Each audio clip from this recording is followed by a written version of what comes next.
Okey, faham. Ada dosa yang kalau kita buat tidak melibatkan amalan baik kita, dikira dosa saja. Tapi ada dosa yang menyebabkan rosak amalan kita. Nombor satu, syirik. Nampak? Menduakan Allah. Nombor dua, makan haram.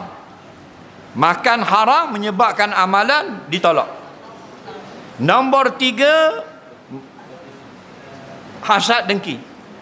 Innal hasada ya'kulul hasanat kama ta'kulun narul hatab. Siapa yang ada dengki, maka dengki itu memakan akan amalan baiknya, hilang, hapus, sebagaimana api menghapuskan, menghabiskan kayu yang kering. Nampak? Lagi antaranya kita pergi ke tempat yang dilarang syarak seperti tukang nujum, tukang ramal.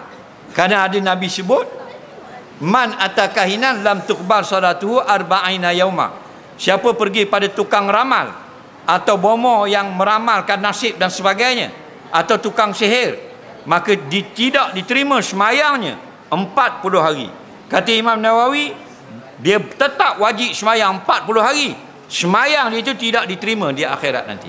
Jadi nak kata amalan, dosa yang menyebabkan amalan tidak diterima, tak boleh sewenang-wenang, mesti ada nas. Kena ada hadis yang sahih. Terima kasih.